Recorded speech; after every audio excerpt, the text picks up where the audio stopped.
Conceptual question number 7.7. Why in SHM the acceleration is 0 when velocity is greatest? Simple harmonic motion में जब velocity greatest हो तो acceleration 0 क्यों होता है? जब हम लीनियर मोशन में हम कह चुके हैं वेलोसिटी और एक्सेलरेशन डायरेक्टली प्रोपोर्शनल है। वेलोसिटी के बढ़ने से एक्सेलरेशन बढ़ना चाहिए, वेलोसिटी के कम होने से एक्सेलरेशन कम होना चाहिए। लेकिन एसएचएम के केस में जहां वेलोसिटी मैक्सिमम है वहां पे एक्सेलरेशन 0 क्यों होता है? तो हम इसको देख लेते हैं mathematically. As we know that the acceleration in SHM is SHM के अंदर सिंपल हार्मोनिक मोशन में एक्सेलरेशन का फार्मूला हमारे पास आया है A equal to minus omega square X. इसको इक्वेशन 1 लिखते हैं। आल्सो velocity of projection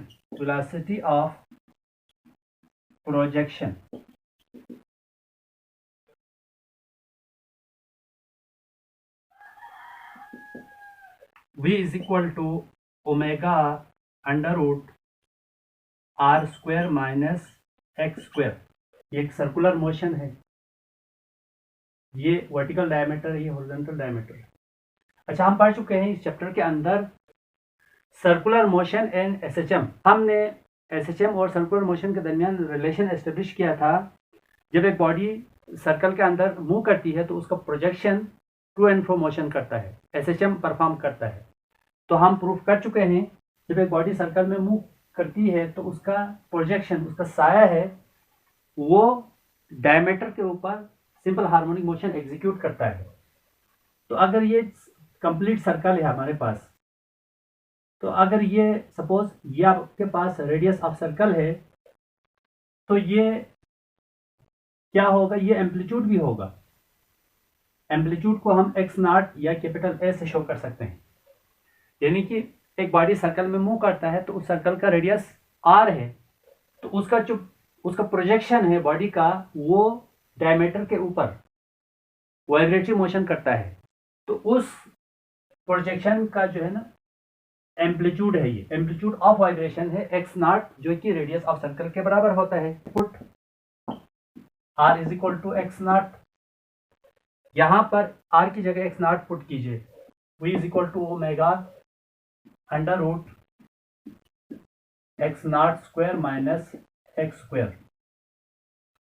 इसको इक्वेशन 2 लिखें आप। अब देखिए, ये दोनों इक्वेशन, ये और ये इक्वेशन, ये दोनों हमने यूनिफॉर्म सर्कुलर मोशन और एसएचएम के टॉपिक के अंदर हम डिराइव कर चुके हैं। क्वेश्चन के मुताबिक हमने ये शो करना है कि जहां वेलोसिटी मैक्सिमम है वहां पे एक्सेलरेशन 0 क्यों होता है, 0 कैसे होता है, वो हमने शो करना है। तो हम लिख सकते हैं अकॉर्डिंग टू गिवन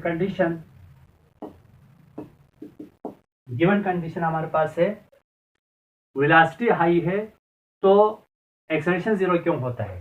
तो आप जरा कॉमन सेंस इस्तेमाल करें। मीन पोजीशन पर ऐसा होता है। यहां पर सिंपल पेंडुलम का मैं डायग्राम जरा बना रहा हूं। ये मीन पोजीशन, ये एक्सट्रीम पोजीशन है, ये एक्सट्रीम पोजीशन बी। अगर ये वाइब्रेटरी मोशन हॉरिजॉन्टल डायमीटर पे अगर ये प्रोजेक्शन वाइब्रेट कर रहा है तो ये हमारे पास ओ है, ये ए है, ये बी है। ये वाला भी आप कंसिडर कर सकते हैं। अब मीन पोजीशन पर डिस्प्लेसमेंट 0 होता है। एट मीन पोजीशन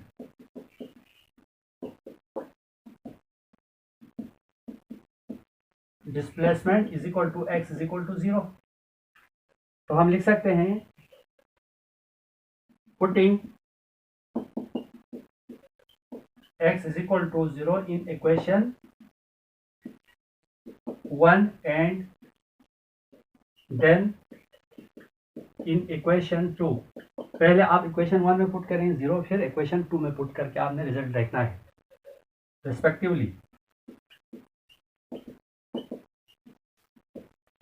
यहाँ पे आप लिख सकते हैं, पहले इक्वेशन 1 के x डिस्प्लेसमेंट में मैं 0 पुट करूँगा, तो ये हमारे पास वैल्यू आएगी ओमेगा माइनस ओमेगा स्क्वायर। अब 0 को आप किसी चीज़ से मल्टीप्लाई करेंगे, 0 के साथ नेगेटिव साइन नहीं आ सकता, इसलिए हम नेगेटिव को ड्रॉप कर देंगे। मीन पोजीशन पर हमारे पास एक्सेलरेशन की वैल्यू 0 आ गई, इसको इक्वेशन 3 लिख देंगे। अब हमने इक्वेशन 2 के अंदर x की जगह 0 पुट करना है, तो v इज इक्वल टू, अच्छा यहाँ आप लिख दें इक्वेशन 2 इम्प्लाइज दैट, यह होगा v is equal to omega X naught square minus X square, तो ये वैल्यू होगी, ये तो खत्म हो गया 0, omega under root X naught square, square और रूट कैंसिल हो गए, v is equal to, sorry ये v है, v is equal to omega X naught. अब देखो ये मैक्सिमम वैल्यू है, विच इज मैक्सिमम वैल्यू। अब देखो जहां वेलोसिटी ग्रेटेस्ट है वहां एक्सेलरेशन क्यों 0 होता है, क्योंकि डिस्प्लेसमेंट 0 है। Hence we proved that when velocity is high, then acceleration is 0 in SHM means simple harmonic motion. अब ये केस SHM के अंदर होता है। अब जो क्वेश्चन अराइज होता है स्टूडेंट के माइंड में, हम पढ़ चुके हैं 9th क्लास से, लीनियर मोशन में, स्ट्रेट लाइन मोशन में वेलोसिटी और एक्सेलरेशन डायरेक्टली प्रोपोर्शनल है, तो जहां वेलोसिटी मैक्सिमम है वहां एक्सेलरेशन मैक्सिमम होना चाहिए, जहां वेलोसिटी 0 है वहां एक्सेलरेशन 0 होना चाहिए। ऐसा कैसे हो सकता है, तो आप जरा देख लें, तो हो तो वही रहा है।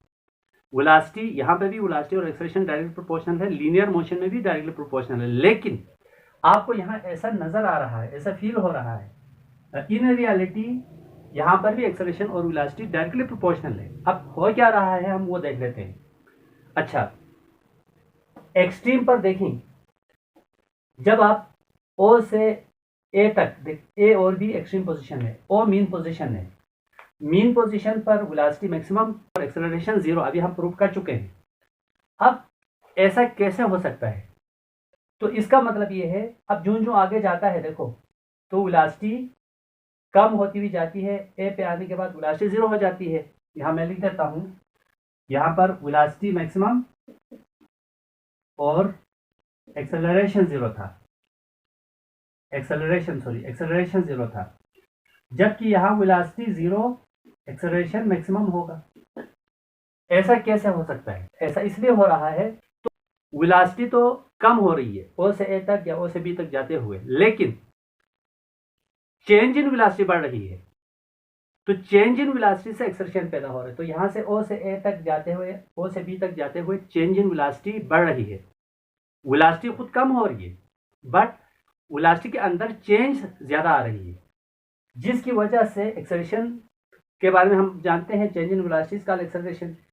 तो यहाँ पे आने के बाद चेंज इन वेलोसिटी मैक्सिमम, लेकिन वेलोसिटी 0 होती है, चेंज इन वेलोसिटी मैक्सिमम, जिसकी वजह से एक्सेलरेशन हमारा मैक्सिमम होता है, वेलोसिटी 0। इसी तरह A से O तक आते हुए या B से O तक आते हुए वेलोसिटी बढ़ती है, बट वेलोसिटी के अंदर चेंज कम आती है, यानी कि वेलोसिटी में तब्दीली देर से आती है, इसलिए वेलोसिटी खुद हाई है, बट बढ़ती है, बट चेंज इन वेलोसिटी कम होती हुई जाती है, जिसकी वजह से एक्सेलरेशन कम होता है।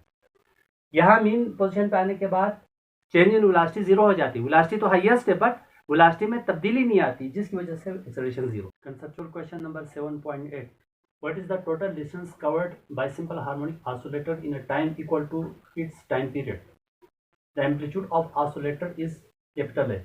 एक हार्मोनिक ऑसिलेटर्स 1 टाइम पीरियड के दौरान कितना डिस्टेंस कवर करेगा अगर उसकी एम्पलीट्यूड कैपिटल ए हो। तो फर्स्ट ऑफ ऑल हमें समझना होगा व्हाट इज हार्मोनिक ऑसिलेटर। जैसा कि सिंपल पेंडुलम के केस है, उसके अंदर जो सिंपल पेंडुलम है वो हार्मोनिक ऑसिलेटर है, यानी कि वो बॉडी जो सिंपल हार्मोनिक मोशन एग्जीक्यूट करेगी उस बॉडी को हम सिंपल हार्मोनिक ऑसिलेटर कहते हैं, कोई नई चीज़ नहीं है। तो इसमें आपने कंफ्यूज नहीं होना। दूसरी बात, एम्पलीट्यूड को हम कैपिटल ए से भी जाहिर कर सकते हैं और एक्स नॉट से भी जाहिर कर सकते हैं, लेकिन इस केस में कैपिटल ए से जाहिर किया हुआ है। हम डायग्राम बनाएंगे सिंपल पेंडुलम का। ये एसएचएम परफॉर्म करता है, ये मीन पोजीशन, एक्सट्रीम पोजीशन है, एक्सट्रीम पोजीशन बी। सबसे पहले हम टाइम पीरियड को डिफाइन करेंगे। Time period, time period, the time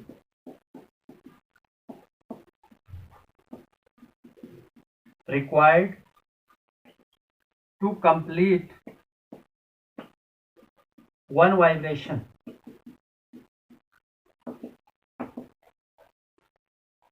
is called time period.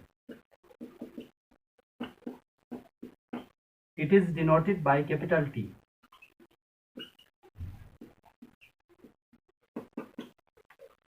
One vibration complete करने के लिए जो टाइम चाहिए उसको हम टाइम पीरियड कहते हैं। वन वाइब्रेशन, वन वाइब्रेशन क्या होता है? वन वाइब्रेशन होता है, सपोज करते हैं वाइब्रेशन स्टार्ट किया है एक्सट्रीम पोजीशन ए से बॉडी ने, तो एक यहाँ से यहाँ तक एम्पलीट्यूड कैपिटल ए है, ये एम्पलीट्यूड है कैपिटल ए। अब ए से स्टार्ट किया तो इसका मतलब ए से कहाँ जाएगा? ओ पर, ओ प्लस ओ से जाएगा बी पर, बी से दोबारा ओ पे आएंगे तो बी ओ प्लस ओ से ए। ये कंप्लीट वाइब्रेशन है। आप ए से छोड़ रहे हैं तो ए से ओ से बी, बी से ओ से ए, कंप्लीट वाइब्रेशन। अगर आप बी से छोड़ रहे हैं तो क्या होगा? बी से ओ से ए से ओ से बी। क्योंकि यहाँ हमने ए से छोड़ा है तो हमने ए के हिसाब से इक्वेशन हमने बनाई है। तो one vibration means one complete round trip. One complete round trip में हमारे पास A O plus O B plus B O plus O A, this is the one complete round trip, this is called vibration. One complete round trip के लिए जो time चाहिए उसको हम time period कहते हैं। सो इस वन राउंड ट्रिप के दौरान जो डिस्टेंस कवर कर रहा है वो हम फाइंड करेंगे। Total distance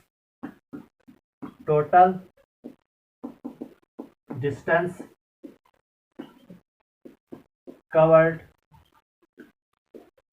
by body during one vibration,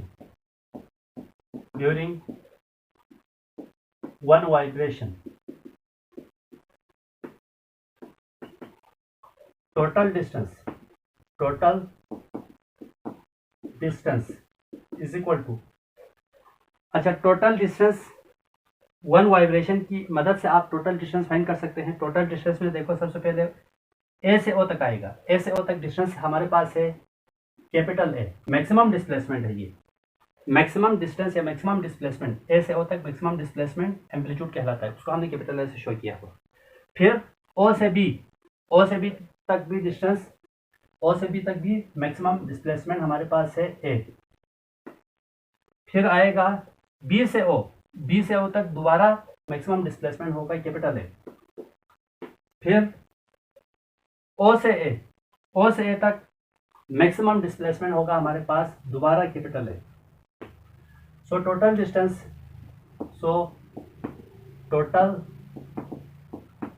distance is equal to 4a। This is your required answer.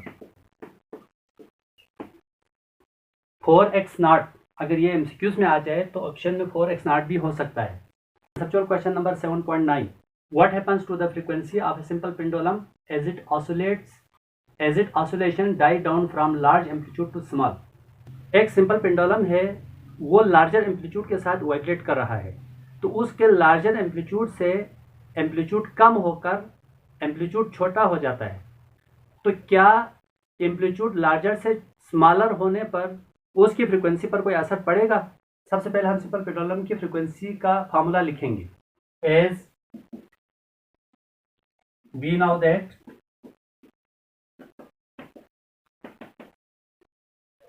बात हो रही है सिंपल पेंडुलम की, तो मैं टाइम पीरियड का फार्मूला पहले लिखूंगा क्योंकि फ्रीक्वेंसी के अंदर आता है टाइम पीरियड, और हमने हमेशा यही कोशिश की है और एजुकेशन के रूल में भी यही है कि आपने आसान से मुश्किल की तरफ जाना है, और आप के माइंड में जो नॉलेज है उसी को हमने उसी की मदद से हमने आगे जाना है। तो 10 क्लास के अंदर आप पढ़ चुके हैं टाइम पीरियड का फार्मूला, तो उसी से हम आगे लेके चलेंगे ताकि आपको रटा ना लगे।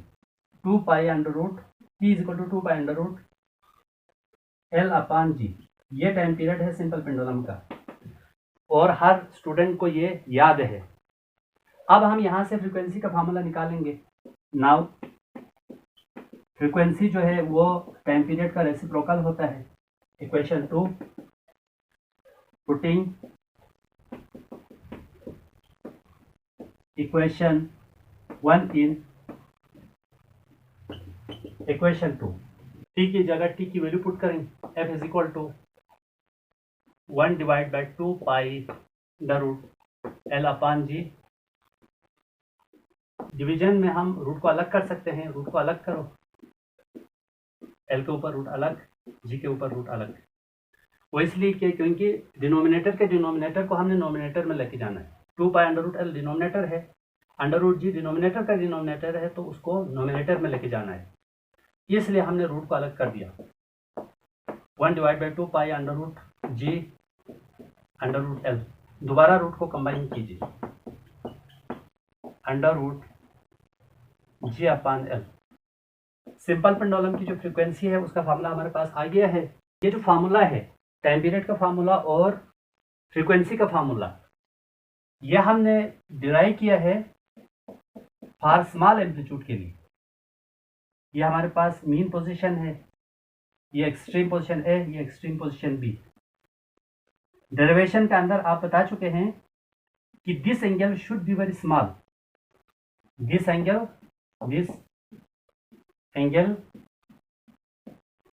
Should be small.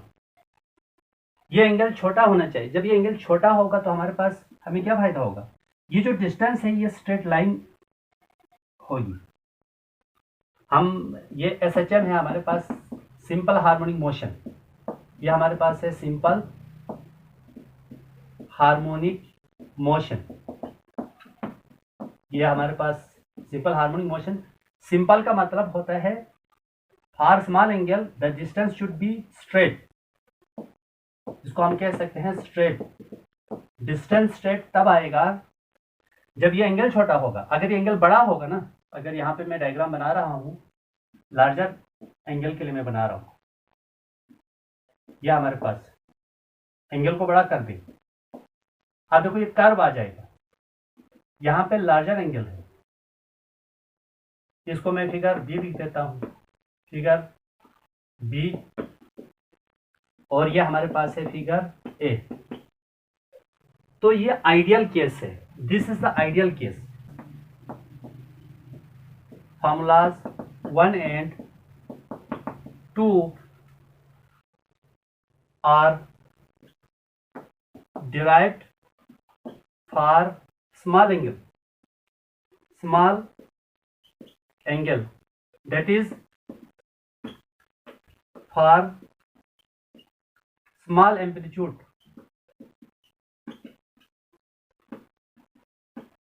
Small amplitude के लिए हम इस फार्मूले को डिराइव करते हैं। जब स्मॉल एम्पलीट्यूड के लिए therefore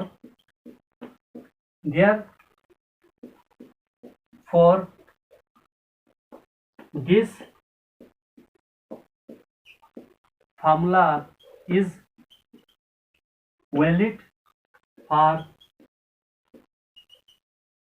स्मॉल एम्पलीट्यूड। यह स्मॉल एम्पलीट्यूड के लिए वैलिड है क्योंकि इस फार्मूले को, फार्मूला 1 और 2 को, टाइम पीरियड और फ्रीक्वेंसी के फार्मूले को डिराइव करते वक्त हमने सपोज किया था ये छोटा एंगल है, छोटे एंगल पर ये एम्पलीट्यूड स्मॉल होता है। For small amplitude frequency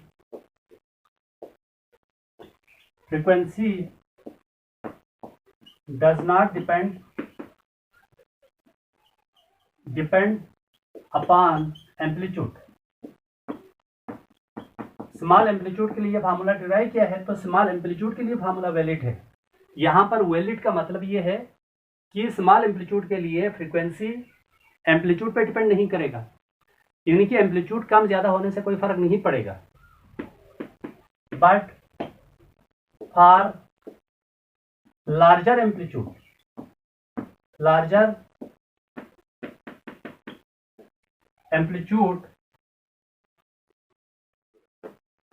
this for larger amplitude the frequency depends upon amplitude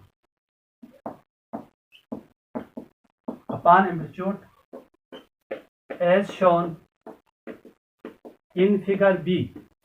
figure A में स्मॉल एम्पलीट्यूड को हमने शो किया, फिगर बी में लार्जर एम्पलीट्यूड, इससे भी बड़ा हो सकता है। तो उस वक्त ये जो डिस्टेंस है वो कर्वेचर आता है, तो इसका मतलब ये सिंपल हार्मोनिक मोशन नहीं होता। लेकिन जब ये डिस्टेंस कर्व आ जाए तो फिर वो एसएचएम नहीं रहेगा। इसीलिए आइडियल एम्पलीट्यूड 5 सेंटीमीटर, 10 सेंटीमीटर या 15 लेना है।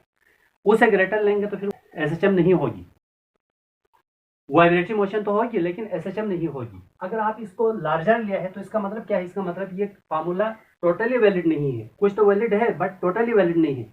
उस सूरत में फ्रीक्वेंसी एम्पलीट्यूड पे डिपेंड करेगा। क्यों? लार्जर एम्पलीट्यूड, यहां पे मैं लिख देता हूं स्पेशली इन डैम ऑसिलेशन में, यानी कि लार्जर एम्पलीट्यूड से रेजिस्टिव फोर्स की मौजूदगी में ऑसिलेशन डिक्रीज होना शुरू हो जाता है, तो उसको हम कहते हैं डैम ऑसिलेशन।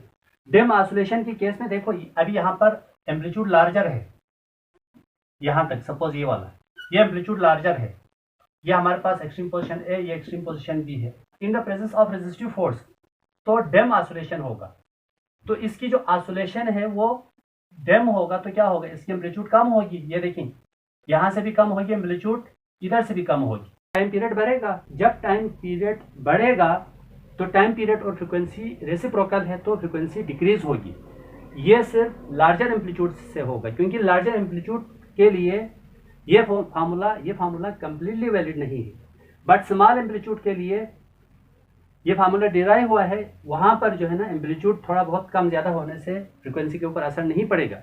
अगर एम्पलीट्यूड लार्जर होगा ज़्यादा तो फिर फ्रीक्वेंसी एम्पलीट्यूड पे भी डिपेंड करेगी। एम्पलीट्यूड के कम चेंज से फ्रीक्वेंसी भी कम चेंज होगी। Conceptual question number 7.10, the last conceptual question of this unit. A singer holding a note of right frequency can shutter a glass, explain. एक सिंगर गा रहा है कि वो अपनी सिंगिंग से कोई ग्लास है, वहाँ पे कोई शीशा है, उसको वो तोड़ सकता है। यस, वो सिंगर अपनी गायकी से उस गिलास को तोड़ सकता है। वो गा रहा है तो उसकी गाने की आवाज़ की जो फ्रीक्वेंसी है उसको हम कहते हैं अप्लाइड फ्रीक्वेंसी। या गा रहा है तो म्यूजिकल इंस्ट्रूमेंट बज रहा है, तो उस म्यूजिकल इंस्ट्रूमेंट की जो फ्रीक्वेंसी भी हो सकती है उसको भी हम अप्लाइड फ्रीक्वेंसी कहते हैं। या गाने की आवाज़ की फ्रीक्वेंसी या म्यूजिकल इंस्ट्रूमेंट की frequency, that is called applied frequency.